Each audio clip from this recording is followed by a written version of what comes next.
So welcome everyone to Cloud Conventions and our session, Make the Customer the Hero of Their Own Story. I'm Carolyn Bradfield, the CEO of Convey Services, and we are the technology behind Cloud Conventions.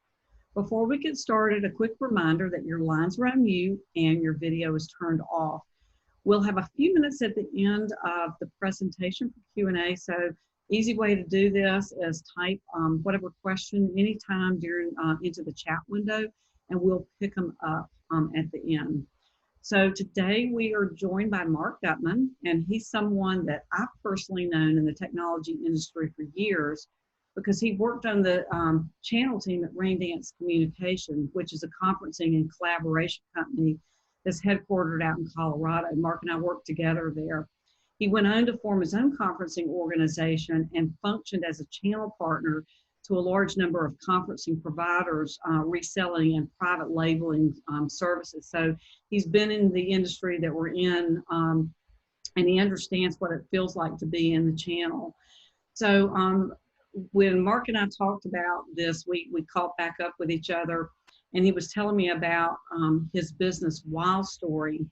I was really curious as to why he got back into the business of marketing and storytelling, because this is an organization that helps companies learn how to craft their story that customers in the market can relate to. So Marc reminded me that storytelling is in his DNA because he worked for a very little known guy in the entertainment industry, wrote for him, named Oliver Stone. And then a lot of the people on my staff knew this other show that he wrote for, which propelled Chris Rock into animation folklore as a writer on a series called Osmosis Jones. It's a story, believe it or not, of a white blood cell that is there to stop a deadly virus from killing its human host. So how pertinent is that in today's COVID crisis? So Marc's a great storyteller. This is bound to be interesting. And with that, I'm going to turn the call over to my friend, Marc Gutman. Carolyn, thank you very much. I appreciate you for having me here. Very excited to be part of Cloud Conventions. And so, what's going on here? Let me make sure. There we go. Great. So I'm here to talk about a very simple idea. And this idea is that I believe that businesses built on storytelling and brand are going to win out over those who are not. Now, my prediction used to be in the next 5 years, and given with what we're dealing with now, that timeline has contracted. It's much tighter than that.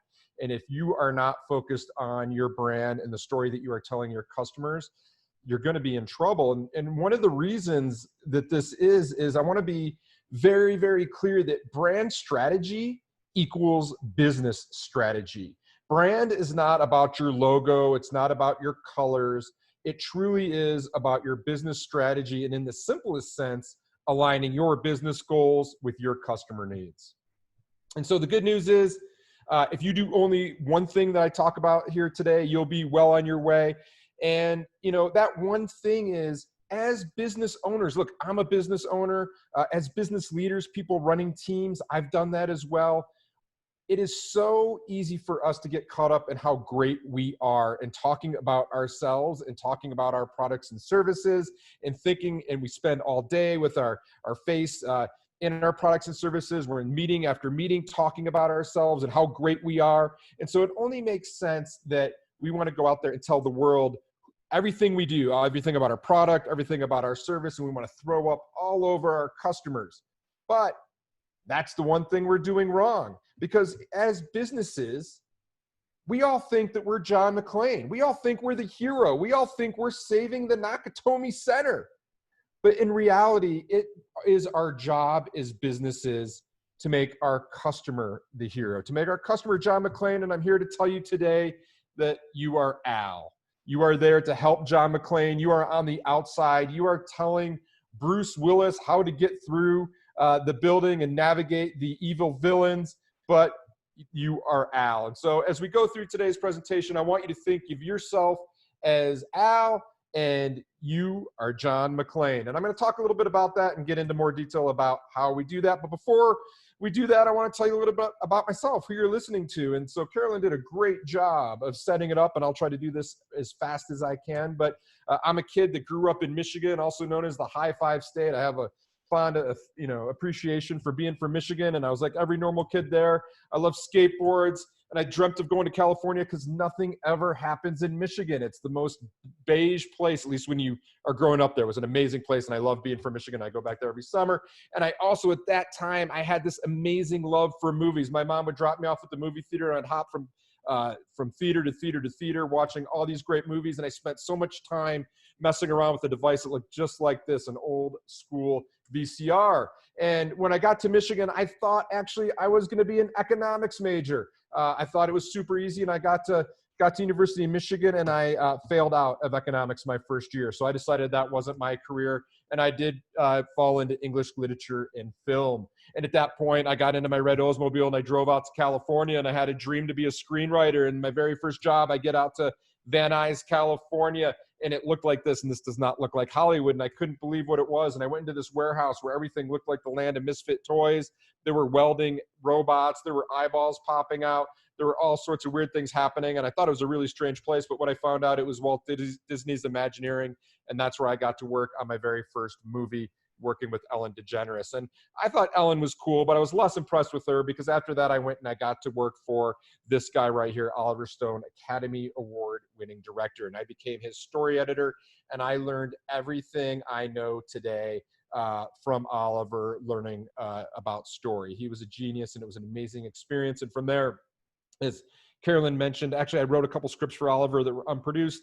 And then I went to 20th Century Fox and Warner Brothers, and I got to work on this amazing movie called Osmosis Jones. And why that's relevant is we spent 2 years with this movie up on a wall as storyboards, and I got to work with a lot of different people. But again, learning what makes a great story. And after some time in LA, I was writing for Osmosis Jones. There was a TV series. I wrote a video game. I decided to make a change, and I came out to Boulder, Colorado, and I fell in, of all weird places, into the conferencing industry. And I actually started my career at this little funky company, one of the first brands I learned to love after I left the entertainment industry. And I worked in a knock just like this, answering bells. And we were this little growing upstart conferencing company. I thought it was really amazing. And I had a really interesting time there, because in the morning I would work on my screenplays, and then in the afternoon I would come and I'd sit in screen just like this, a room just like this, looking at screens and answering phone calls. And that's where I learned about the conferencing industry. And as I worked my way up, I worked into the channel. Actually, at one point, Carolyn became my boss, which was a channel partner, and then we acquired her company. And so we have a long relationship there, but I fell into the telecom space. And I even decided to start my own telecom conferencing company. And that was about 11 years ago. I started a company called Lighthouse Conferencing. And you can see here, even from a very early time period, before I really knew what brand was, before I knew what marketing was, I wanted to have a different kind of company. I wanted to have a different sort of conferencing company, and really working on these ideas of brand and having our ethos and our big ideas shine. So today, I have a company called Wildstory. We are a marketing and branding firm for the arts, recreation, and entertainment industry. And really, our whole process is based on story. Everything I learned in Hollywood, and specifically telling the story of your customer and how to make your products and services make them the heroes of their own lives. I'm going to say that again.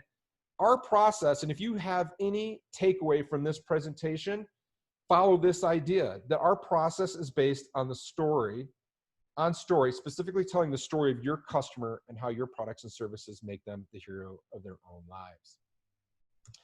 And so I work today with companies like Thor Industries. Thor Industries is the largest manufacturer of RVs in the world. They're a $12 billion parent to well-known brands like Airstream, Jayco, Heartland. Just bought a company out in Germany called Heimer, and we help them come up with a brand identity and connect more with their customers. We'll talk a little bit more about that. Help them with partnerships with KOA. We also work with another brand called El Cap, which is the largest climbing gym network in North America, and helping them bring their brands together and give their brand a personality tech companies like Inboard Electric Skateboards. And today my life looks a lot like this. I live out in Colorado. That's my wife, Lindsay. I have 3 children. That's the album cover of them in the upper right. And I spend my time getting outside as much as possible. I'm also the host of a podcast called Baby Got Backstory, where we get into the background of many famous brands and their stories and understanding what makes them tick. And so learn a lot from that experience. So enough about me. I want to come back to what we're here to talk about, and that is businesses built on storytelling and brand are going to win out over those who are not.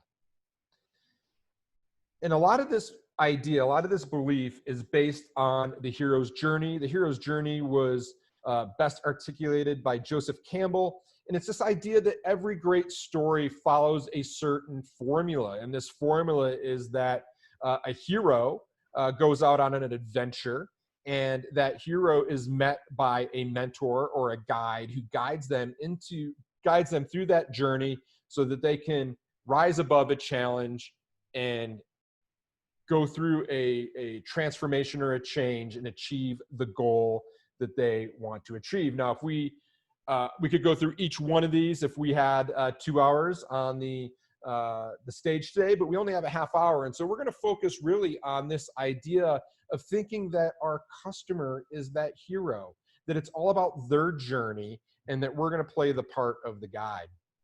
I am going to make all these slides available after the presentation, and so you will have the ability to go through this in detail. But one of the greatest hero journey stories that follows this framework is Star Wars. And when you think about Luke Skywalker of being the hero and him being called to go out and fight the dark side, but he's resistant to that. But then he meets Obi-Wan Kenobi, who brings him and guides him through the experience. The same is said to be true in future episodes with Yoda to help him through. And so we talked about this at the very beginning. Your customer is Luke Skywalker, and you are Yoda. Now, how do we achieve that? I'm going to go ahead and I'm going to give you some examples and things that I'm seeing. I'm also going to give you some exercises in just a little bit here that you can take back with your teams to start to connect more with your customers. So here's Thor, and they're a customer of ours, and they are talking at least about helping them find your perfect ID, find your perfect RV. It's a tongue twister for me today. And I'm a little critical actually of this message because I don't really feel like they're totally making their customer the hero. You can see that they are showcasing their products and services. Airstream, a little better. But again, they're showing us that, what it's like to, when we fully realize our own hero story, what this might look like. But again, they're scared to go ahead and not show their products. I want to talk a little bit about some telecom products. So right here, I went to AT&T, and this is their page from yesterday. And this idea that I don't even know who this is for. I don't know if I'm an AT&T customer. I can only suspect that they believe that their greatest path to acquiring new customers is from customers that have slow phones on other networks, because I don't know who the hero in the story is. They are telling us that they're the hero. They're showing us their phones. They're talking all about them. Not too intriguing. I think T-Mobile does it the best in this space, in a space that's commoditized, where they start showing us imagery of who we want to be. I want to start thinking of myself as this young user, as this young person. And so they do a much better job of highlighting their customer as the hero on their page. I think Boost Mobile does a pretty good job as well. How does Boost Mobile, a company that really has no ability to compete against some of the biggest carriers in the world, how do they compete? They tell me who they're for. I'm not their customer, but they make their customer the hero of their own story. And they even start to add different areas of value on their website, and I thought I had a picture, but I can tell you about it, where they're starting to do different contests where you can win different prizes like you were on American Idol, because they know who their customer is. Obviously, the younger person who is looking for a better value, but also they're sharing that their brand story is all about their young people having fun, not just about low-cost phones. So why is this even important? And, I think this is so important today because customers want to know who you are and why you exist. It's not just enough anymore to have a great product, to have a lower price. And businesses that understand this will dominate in the coming years. Two books that highlight this very well. One is A Whole New Mind by Daniel Pink, talking about why right-brainers will rule the future. And also The Dream Society, about how we're really moving from this idea of an information society into experiences and dreams and ideals. And I think a company that does this in an amazing way is a company that we're probably all familiar with, is Patagonia. They let you know who they are immediately on their homepage. They're always telling you that they're about activism.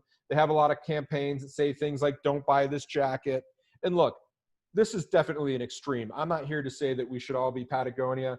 I'm not here saying that we should be telling a story that is so much about activism. But I think it's a good example to really highlight and hit home that Patagonia people are so connected and so adamant and so fiercely loyal to that brand, not because of their products, but because of what they believe and what they stand for. Now, every year, one of the largest communication firms in the world, Edelman, puts out a report called the Trust Barometer, talking about consumer confidence. This is across all products and all industries. And this slide shows from 2017. What I can tell you about the latest report that was released in 2019 is that consumer confidence, consumer trust in brands is at an all-time low. And so if it's at an all-time low, but we have someone from a brand, a B2B brand, oftentimes, sometimes B2C brand, American Express, saying that trust is the factor most closely associated with purchase intent, how can we build that trust? And one of the easiest ways that we can do that, and especially during the pandemic right now, is that customers are looking to brands for information and to protect their interest, not to be constantly sold to. And so if we think about how we can build trust, we've got one little problem. This is what everybody's day looks like right now. The old way of building trust is we used to go out. We used to have dinner with our customers. We used to take them out. We used to go to events. We used to have shared experiences. This is an actual meeting I had just the other day. And so we're all online. And so how are we going to go ahead and build trust with our customers? Because only one competitor in any given industry can be the cheapest. For everyone else, there's branding and brand storytelling. Also, the stronger that your story, the stronger that your brand, the higher your profit margin. And so who doesn't want to have higher profit margins? I like to think of Apple as a great way to illustrate this. They've done a great job of building a brand story. When we look at these two phones, when we look at an Apple iPhone versus a Samsung phone, is there really any difference in the job these phones get done? I would argue that there is not. I'd almost argue that they've gotten to the state of commoditization. However, if I tell you that your iPhone sucks, you're going to take that really personally. You're going to get mad at me. You're going to start telling me all these reasons why it's a great device. Conversely, if I am a Samsung person, I look at Apple people and I just think, wow, they've really bought into this ridiculous story about this device that somehow they're more creative, somehow they're more free and fun and music loving, and they're getting less phone for more money. I can't believe it. So what story are you buying into? Each one of us is an amalgamation of brands. This is sometimes how I see myself. I mentioned to you, look at those flags in the back. I'm a Colorado person. I'm a Michigan person. I drive a Jeep. I go to Whole Foods. I'm really this amalgamation. What the brands that I frequent tell the story to the world that I want you to know. It also tells a story to myself of the type of person I am. This is a brand I love. This is a brand that has taken a super not exciting product, luggage, and turned it into a runaway hit and success. And this woman who founded the luggage company Away, Jen Rubio, says that today's consumers are looking for more than just a great product. They're looking for a brand that aligns with their values and that takes the time to truly understand their needs as people, not just customers. And that's another way of saying, hey, we need to make our customers the hero of the story that we're trying to tell about our brand. And here's something that's really, really interesting. We have this really unique opportunity about standing up and sharing our beliefs. By telling our customers who we are, it tells them who they are. And I want to clarify this statement, not by telling them that, hey, we sell you phones, but hey, that we believe that you think differently. By sharing our values, by sharing our why, by telling our customers who we are, it tells them who they are. I think an amazing example of this is Tesla. Tesla, by telling us that they're this forward-thinking, tech, eco-friendly company, when you drive a Tesla, you're telling the world, I'm futuristic. I'm technology savvy, but more than that, I'm doing my part to fight against fossil fuels. And so I want you to think about in your own life, when you say I'm a blank type of person, what is happening in that brand experience? There's people that say I'm a Ford person. When you're out on the golf course, I know people that only hit Callaway golf balls. I'm a Callaway person. I'm a Titleist person. I'm a Chick-fil-A person. I love that brand. I love what they do. I love the experience that they have. And I'm a Chick-fil-A person. I'm an Apple person. I'm a Levi's person. In my own experience, I've gone through many different brand affiliations and ideations. So when I started, I was a rain dance person, and I was a rain dance person through and through. When I started my business, I was actually a PGI person because I loved what they stood for. But we got to continually work at that brand relationship. I felt that they initially were making me the channel partner, the hero of my story. And as soon as I felt like it was about them, when they forgot about me, when they started becoming the hero of their own story, I became a West person. Then I became a Lighthouse person as I started my business. And now, before like yesterday when they updated their software, I had spent the last 2 years being a Zoom person. I haven't even been on a normal conference call in the last 2 years. And so when we start to think about how we align with different brands, how are you becoming a different person? How are you making your customers a blank, insert your company name person? So what can you do? I'm gonna go through this really quickly, but you can focus your hero statement on your website. You can start talking about your customers, the transformation that you provide for your customers. You can plant your flag. You can create a mission statement or manifesto. What do you stand for? What are you running towards? And what do you stand against? And I actually have an exercise I'll share with you that you can take back to your team. And I want you to remember that you are the guide helping your customer to always be the hero in the story of their own lives. If you're trying to get into the mindset of your customers, one thing you can do, an exercise that I love to share with other brand builders and with other companies, is I want you to journal a day in the life as your customer. But the one stipulation is you cannot mention your products and services at all. I don't want you to mention your product. I don't want to mention your company. I want you to think about what is a day in the life like of your customer from the moment they wake up to the moment they go to bed. You can write a manifesto. And this is a great way to really align with what you stand for. What are you here for? And you don't have to be a great writer to do this. A great way to do this is you can bring out your iPhone and you can put it on record and either go for a walk with these prompts by yourself if you're the leader, or take your team and put the phone in the middle of your team and go through these prompts and just start riffing and just start going. What are we here for? Here's what we know for sure. What do you believe in? What kind of world do you want to live in? What do you embrace? And go through these prompts. And what you can do, and here's an example that I did for a customer, you can go ahead and turn this all into a brand narrative. If you have good writing skills or someone on the team, go ahead and do this. You could send it to a copywriter.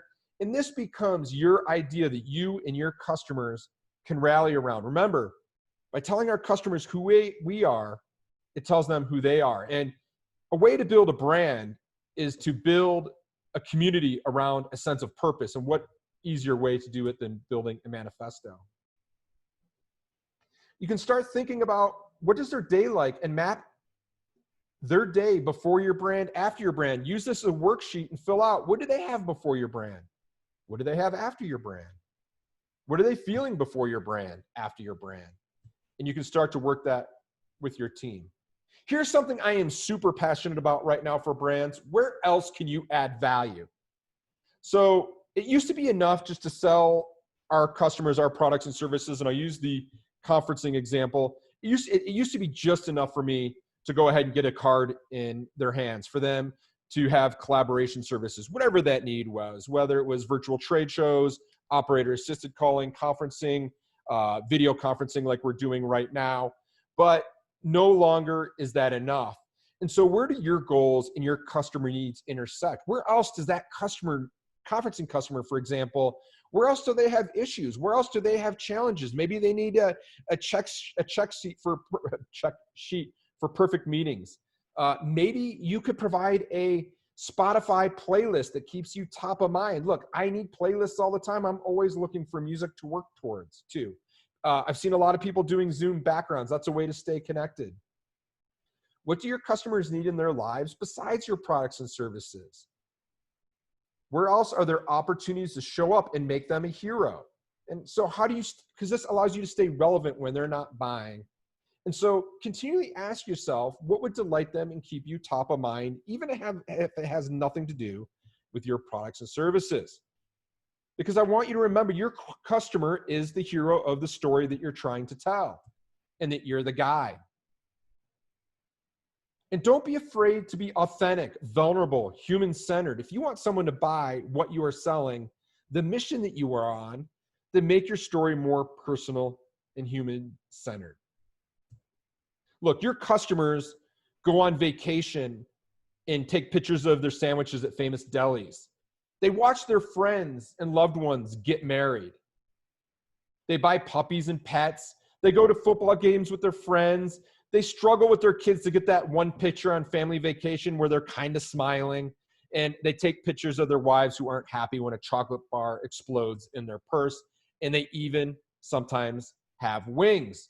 And what I'm trying to share with you is that your customers have lives outside of just using your products and services. And the more that you can connect and insert yourself into their actual lives, the more success you're going to have selling your own products and services. Because as we stated at the beginning, you are not John McClane, you're Al. Your customers are the hero. They're John McClane, saving and help. It's your job to help them save the Nakatomi Center. So thank you very much. Thank you for staying with me. If you have any questions, I'm happy to stay on and answer those for the remainder of our time. Yeah, so Mark, let me come back into the conversation. First of all, I want to let you know that there are things going on in Michigan. You said there wasn't in the beginning, but just as a fun fact, Michigan has more golf courses than any other state in the country, including Florida and California. Boom, there you are. That's what's going on in Michigan. I meant as a young kid. I meant as a, yeah, I go back to Michigan every summer. I love it. It's a big part of my heart. Yeah. I just meant like, you know, I had a very normal childhood. Yeah. So, although we don't have time for Q&A, I want to make a comment. I want you to respond to it because I think this is super relevant to this audience. You know, a lot of people in the audience as channel people,